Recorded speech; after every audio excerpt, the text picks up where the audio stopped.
Kembali di Market Corner pemirsa untuk mengetahui arah pergerakan indeks serta rekomendasi saham yang perlu Anda pertimbangkan pada perdagangan hari ini. Kita langsung berbincang dengan analis dari Cipta Dana Securities, Saiful Adrian. Selamat pagi Mas Saiful. Ya, selamat pagi Mas Rudi. Mas, ini kalau kita lihat IHSG kan pergerakannya tadi merah. Bagaimana ini Mas, pergerakan pada seharian ini menurut Anda? Kira-kira akan seperti apa pergerakannya? Ya, jadi benar sekali ya, sampai saat ini IHSG masih tertekan, masih ada di zona merah, dan mungkin kemungkinan sampai nanti akhir sesi IHSG juga masih akan tertekan dan ditutup di teritori negatif, di mana secara teknikal kita perkirakan ada support di IHSG 4480 dan sepertinya resisten 4560 IHSG masih akan sangat kuat dan sulit tertembus dalam minggu ini ya.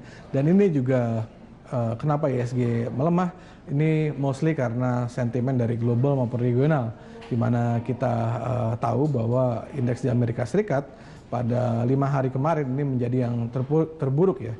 Dan juga di hari Jumat indeks di Amerika Serikat baik Dow maupun S&P ditutup melemah 1%. Ini juga diakibatkan sentimen negatif dari kekhawatiran akan yang terjadi di China, di mana bursa China dalam waktu ya mungkin sekitar seminggu ya ini turun hampir 10%, dan juga dari harga komoditi ini juga terus mengalami pengelemahan, di mana harga minyak kita lihat ada kemungkinan menembus di bawah 30 US dollar per barel.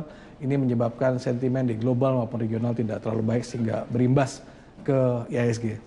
Dari domestik sendiri ada sentimen yang cukup signifikan mempengaruhi Mas Saiful? Ya, jadi mungkin dari domestik kita lihat ada data ekonomi ya, di mana currency reserve kita sebenarnya naik, tapi kenaikannya juga lebih karena penarikan hutang, dan juga kalau kita lihat ini belum ada sentimen pendorong lagi dari result emiten, di mana mungkin baru kita akan lihat di bulan Maret dari emiten. Jadi sebenarnya dari domestik sendiri cukup sepi sentimen, dan sentimen dari regional dan global ini tidak terlalu baik sehingga ini menyebabkan tekanan di bursa domestik kita. Sektor mana saja Mas yang mempengaruhi secara signifikan pergerakan IHSG hari ini Mas Saiful? Ya, mungkin boleh saya tambahkan khusus untuk sektor banking ya. Ini sebenarnya ada perkembangan yang cukup menarik, di mana dari target yang sudah diserahkan oleh bank-bank yang ada di Indonesia ke OJK ya. Ini rata-rata target loan growth-nya adalah 14,1%. Untuk di tahun 2016 ini jauh lebih baik dibandingkan mungkin realisasi tahun 2015 ya. Loan growth hanya sekitar 10%, 9-10%. Jadi sebenarnya 2016 harusnya untuk sektor perbankan lebih baik, mengasumsikan rupiah yang lebih stabil ya. Tapi kalau kita lihat mungkin ini hari ini belum tercermin di harga saham perbankan, tapi kita bisa dijadikan acuan ya bahwa optimisme di tahun 2016 ini bisa menjadikan dasar pilihan kita kepada sektor perbankan. Anda punya rekomendasi saham-saham apa saja yang patut untuk dikoleksi hari ini?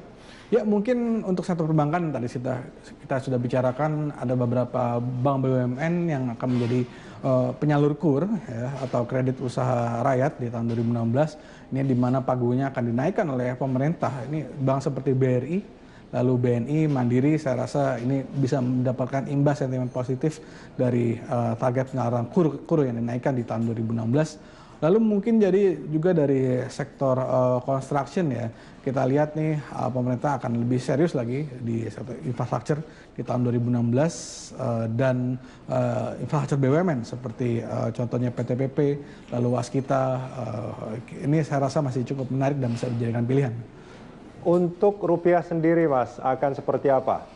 Ya, harapan kita adalah rupiah di tahun 2016 ekspektasi akan lebih stabil ya, at least dibandingkan dengan tahun 2015, karena overhang dari kepastian kenaikan dari suku bunga Fed ini sudah tidak ada, di mana Fed sudah menaikkan 20 basis point Fed rate di bulan Desember. Jadi harusnya di tahun 2016 isunya adalah bukan masalah kenaikannya lagi, tapi speed dari kenaikannya di tahun 2016. Jadi saya rasa ini bisa menyebabkan kepastian lebih untuk mata uang emerging market maupun untuk rupiah itu sendiri. Baik, terima kasih.